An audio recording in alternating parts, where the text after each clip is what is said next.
ជំរាបសួរប្រិយមិត្តអ្នកស្ដាប់ទាំងអស់ស្វាគមន៍មកកាន់ Channel ក្បួនយុទ្ធសាស្ត្រយើងម្នាក់បានស្គាល់មនុស្សជាច្រើនអ្នកតែយើងមិនដឹងចិត្តរបស់គេឡើងដើម្បីស្គាល់ពីចិត្តគេចូលស្ដាប់វីដេអូនេះឲ្យដល់ចប់មេរៀនទី1របៀបមើលចិត្តមនុស្សការយល់អ្នកដទៃចាប់ផ្ដើមពីការយល់ខ្លួនឯងមនុស្សគ្រប់រូបតែងតែចង់ដឹងថាតើអ្នកដទៃកំពុងគិតអ្វីតើគេស្មោះត្រង់ឬកំពុងលាក់បាំងអ្វីមួយតើអ្នកណាជាមិត្តពិតហើយអ្នកណាគ្រាន់តែមកចិត្តយើងពេលមានប្រយោជន៍ប៉ុន្តែការមើលចិត្តមនុស្សមិនមែនជាការអានគំនិតដូចក្នុងខ្សែភាពយន្តឬជាអំណាចពិសេសនោះទេវាជាជំនាញនៃការសង្កេតការស្ដាប់ការយល់អំពីអារម្មណ៍និងការមើលឃើញភាពស៊ីសង្វាក់គ្នារវាងពាក្យសម្ដីនិងទង្វើមនុស្សជាច្រើនត្រូវគេបោកប្រាស់មិនមែនដោយសារគេខ្វះប្រាជ្ញាទេប៉ុន្តែដោយសារគេជឿពាក្យសម្ដីលឿនពេកផ្ទុយទៅវិញមនុស្សដែលមានបទពិសោធន៍ក្នុងជីវិតច្រើនតែមិនសម្រេចចិត្តលើពាក្យសម្ដីតែមួយម៉ាត់ឡើយគេមើលពីរបៀបរស់នៅការប្រព្រឹត្តនិងភាពថេររបស់បុគ្គលនោះក្នុងរយៈពេលវែង1មើលទង្វើមិនមែនតែពាក្យសម្ដីមនុស្សអាចនិយាយបានគ្រប់យ៉ាងគេអាចនិយាយថាស្រឡាញ់អាចនិយាយថាស្មោះត្រង់អាចនិយាយថានឹងជួយអ្នកជានិច្ចប៉ុន្តែពាក្យទាំងនោះមានតម្លៃលុះត្រាតែវាត្រូវបានបញ្ជាក់ដោយទង្វើមនុស្សដែលនិយាយថាគោរពអ្នកប៉ុន្តែតែងមើលងាយអ្នកនៅចំពោះមុខអ្នកដទៃនោះទង្វើរបស់គេបានបង្ហាញការពិតរួចទៅហើយមនុស្សដែលសន្យាជានិច្ចប៉ុន្តែមិនដែលធ្វើបានតាមសន្យាក៏កំពុងបង្ហាញពីចរិតពិតរបស់ខ្លួនដែរចងចាំថាពាក្យសម្ដីអាចត្រូវបានរៀបចំប៉ុន្តែទម្លាប់និងទង្វើពិបាកក្លែងបន្លំក្នុងរយៈពេលយូរ2មើលរបៀបដែលគេប្រព្រឹត្តចំពោះមនុស្សដែលគ្មានប្រយោជន៍សម្រាប់គេមនុស្សមួយចំនួនស្លូតបូតចំពោះថៅកែប៉ុន្តែស្រែកដាក់អ្នកបម្រើគេគួរសមជាមួយអ្នកមានអំណាចប៉ុន្តែមើលងាយអ្នកក្រីក្រចរិតពិតរបស់មនុស្សមិនមែនបង្ហាញនៅពេលជួបមនុស្សដែលអាចផ្ដល់ផលប្រយោជន៍ឲ្យគេទេវាបង្ហាញនៅពេលគេជួបអ្នកដែលមិនអាចផ្ដល់អ្វីឲ្យគេវិញអ្នកដែលមានចិត្តល្អពិតប្រាកដនឹងផ្ដល់ការគោរពដល់មនុស្សគ្រប់រូបមិនថាគេមានឋានៈឬទ្រព្យសម្បត្តិប៉ុណ្ណាក៏ដោយ3ស្ដាប់ឲ្យច្រើនជាងនិយាយអ្នកដែលនិយាយតិចតែងរៀនបានច្រើនពេលអ្នកស្ងប់ស្ងាត់អ្នកនឹងឮពាក្យដែលអ្នកដទៃមិនចង់ឲ្យអ្នកឮអ្នកនឹងឃើញអាកប្បកិរិយាដែលគេមិនដឹងថាខ្លួនកំពុងបង្ហាញមនុស្សជាច្រើនបង្ហាញខ្លួនឯងដោយមិនដឹងខ្លួនតាមរយៈការនិយាយអំពីអ្នកដទៃអ្នកដែលតែងនិយាយដើមគេច្រើនតែធ្វើដូចគ្នាចំពោះអ្នកនៅពេលអ្នកមិននៅទីនោះ4សង្កេតពេលគេប្រឈមនឹងបញ្ហាជោគជ័យអាចលាក់បាំងចរិតពិតរបស់មនុស្សប៉ុន្តែការលំបាកបង្ហាញវាយ៉ាងច្បាស់ពេលបាត់បង់ប្រាក់បាត់បង់ការងារឬជួបការបរាជ័យអ្នកនឹងឃើញថាតើគេអាចគ្រប់គ្រងអារម្មណ៍បានឬទេតើគេទម្លាក់កំហុសលើអ្នកដទៃឬទទួលខុសត្រូវចំពោះសកម្មភាពរបស់ខ្លួនការលំបាកគឺជាកញ្ចក់ឆ្លុះបញ្ចាំងពីចរិតពេលខ្លះមនុស្សម្នាក់អាចមានថ្ងៃមិនល្អអាចនិយាយខុសឬធ្វើខុសដោយសារសម្ពាធដូច្នេះកុំវិនិច្ឆ័យមនុស្សម្នាក់ដោយសកម្មភាពតែមួយដងមើលទម្លាប់របស់គេមើលការធ្វើដដែលព្រោះទម្លាប់ប្រាប់អ្នកច្រើនជាងកំហុសម្ដងម្កាល6មើលថាតើគេទទួលស្គាល់កំហុសដែរឬទេមនុស្សដែលមានភាពចាស់ទុំមិនខ្លាចនិយាយថាខ្ញុំខុសប៉ុន្តែមនុស្សដែលមានអាត្មាខ្ពស់តែងរកហេតុផលដើម្បីការពារខ្លួនទោះខ្លួនខុសក៏ដោយការទទួលខុសត្រូវគឺជាសញ្ញានៃភាពរឹងមាំមិនមែនភាពទន់ខ្សោយទេ7មើលរបៀបដែលគេប្រើអំណាចនៅពេលមនុស្សគ្មានអំណាចគេអាចសុភាពរាបសារប៉ុន្តែពេលមានអំណាចគេចាប់ផ្ដើមបង្ហាញចរិតពិតអ្នកដែលប្រើអំណាចដើម្បីជួយអ្នកដទៃសមនឹងទទួលបានការគោរពអ្នកដែលប្រើអំណាចដើម្បីគំរាមកំហែងឬបង្អាប់អ្នកដទៃកំពុងបង្ហាញថាគេខ្វះភាពជាមេដឹកនាំ8ពេលវេលាជាអ្នកបង្ហាញការពិតមិនចាំបាច់ប្រញាប់ស្គាល់មនុស្សឡើយពេលវេលានឹងបង្ហាញថានរណាស្មោះត្រង់នរណាខ្លាំងខ្លាយនរណានៅក្បែរអ្នកពេលអ្នកជោគជ័យនិងនរណានៅជាមួយអ្នកពេលអ្នកបរាជ័យការអត់ធ្មត់គឺជាវិធីល្អបំផុតក្នុងការមើលចិត្តមនុស្សការមើលចិត្តខ្លួនឯងមុនពេលព្យាយាមយល់អ្នកដទៃយើងគួរតែសួរខ្លួនឯងថាតើយើងស្មោះត្រង់ដែរឬទេ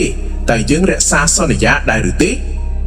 តើយើងគោរពអ្នកដទៃដោយស្មើភាពដែរឬទេតើយើងអាចទទួលស្គាល់កំហុសរបស់ខ្លួនដែរឬទេ មនុស្សដែលយល់ខ្លួនឯងបានច្បាស់នឹងមិនងាយចាញ់បោកអ្នកដទៃឡើយ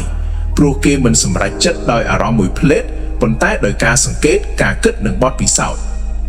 សេចក្តីសន្និដ្ឋានការមើលចិត្តមនុស្សមិនមែនដើម្បីសង្ស័យគ្រប់គ្នាឬរស់នៅដោយការមិនទុកចិត្តអ្នកដទៃនោះទេផ្ទុយទៅវិញវាជាជំនាញដែលជួយឲ្យយើងជ្រើសរើសមនុស្សល្អចូលមកក្នុងជីវិតជៀសវាងទំនាក់ទំនងដែលបង្កគ្រោះថ្នាក់និងបង្កើតការសម្រេចចិត្តដោយប្រាជ្ញាចូលចងចាំថាពាក្យសម្ដីអាចបោកបានមុខមាត់អាចក្លែងបានស្នាមញញឹមអាចសម្ដែងបានប៉ុន្តែទង្វើដែលធ្វើដដែលក្នុងរយៈពេលយូរមិនអាចលាក់បាំងចរិតពិតបានឡើយដូច្នេះកុំប្រញាប់ជឿពាក្យកុំប្រញាប់វិនិច្ឆ័យមនុស្សហើយក៏កុំប្រញាប់បើកចិត្តឲ្យអ្នកណាម្នាក់ដែរចូលទុកពេលឲ្យទង្វើនិងពេលវេលាជាអ្នកនិយាយជំនួសពេលអ្នករៀនសង្កេតដោយស្ងប់ស្ងាត់អ្នកនឹងឃើញអ្វីដែលមនុស្សភាគច្រើនមើលមិនឃើញហើយនោះគឺជាប្រាជ្ញាដ៏មានតម្លៃបំផុតក្នុងការរស់នៅមេរៀនទី2អាចកំបាំងនៃចិត្តមនុស្សការយល់អ្នកដទៃចាប់ផ្ដើមពីការយល់ខ្លួនឯងចិត្តមនុស្សជ្រៅជាងសមុទ្រហើយស្មុគស្មាញជាងព្រៃធំអ្នកដែលអាចយល់ចិត្តមនុស្សបានមិនមែនជាអ្នកដែលចេះអានគំនិតទេប៉ុន្តែជាអ្នកដែលចេះសង្កេតចេះស្ដាប់និងចេះអត់ធ្មត់បុព្វកថាមនុស្សគ្រប់រូបរស់នៅក្នុងសង្គមដែលពោរពេញទៅដោយទំនាក់ទំនងចាប់ពីពេលយើងភ្ញាក់ពីដំណេករហូតដល់ពេលយប់យើងតែងតែតាក់ទងជាមួយមនុស្សផ្សេងមិនថាជាសមាជិកគ្រួសារមិត្តភ័ក្តិមិត្តរួមការងារអ្នកជំនួញឬមនុស្សដែលយើងជួបដោយចៃដន្យ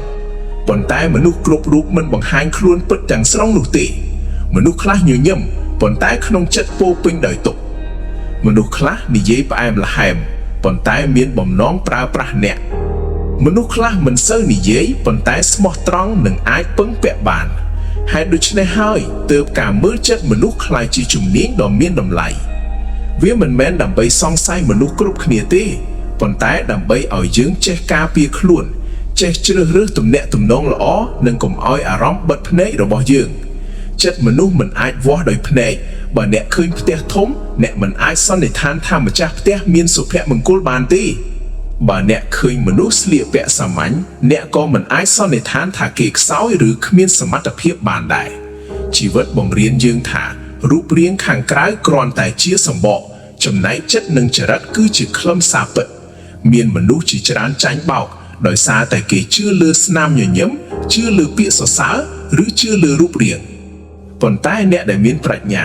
តែងរងចាំមើលទង្វើនិងពេលវេលាមុននឹងសម្រេចចិត្តទុកចិត្តនរណាម្នាក់ហេតុអ្វីមនុស្សលាក់ចិត្តពិត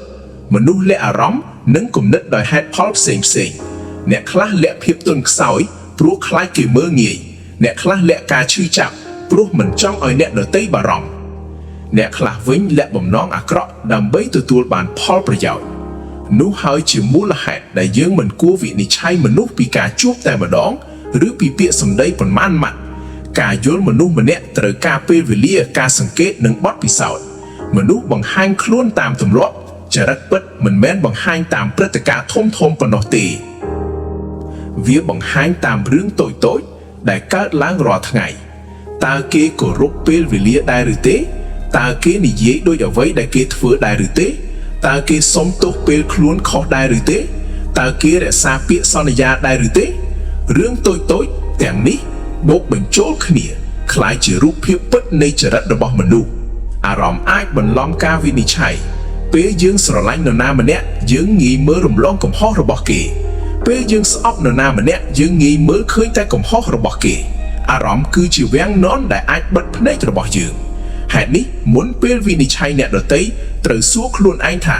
តើខ្ញុំកំពុងមើលការពិតឬកំពុងមើលតាមអារម្មណ៍របស់ខ្ញុំសំណួរតូចមួយនេះអាចជួយឲ្យអ្នកជៀសផុតពីការសម្រេចចិត្តខុសជាច្រើនការស្ដាប់គឺជាគន្លឹះនៃការយល់ចិត្តមនុស្សភាគច្រើនចង់និយាយប៉ុន្តែមិនសូវចង់ស្ដាប់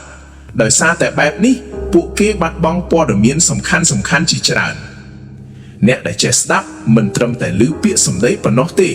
ប៉ុន្តែថែមទាំងសង្កេតទឹកមុខសំឡេងភាពស្ទាក់ស្ទើរនិងអារម្មណ៍ដែលលាក់នៅពីក្រោយពាក្យជួនកាលអ្វីដែលមនុស្សមិននិយាយមានន័យធំជាងអ្វីដែលគេនិយាយចេញមកកុំប្រញាប់ទុកចិត្តក៏កុំប្រញាប់សង្ស័យមនុស្សឆ្លាតមិនទុកចិត្តលឿនពេកប៉ុន្តែគេក៏មិនរស់នៅដោយការសង្ស័យគ្រប់គ្នាដែរ គេចាប់ផ្ដើមដោយការគោរពអ្នកដទៃប៉ុន្តែទុកឲ្យពេលវេលាបញ្ជាក់ថា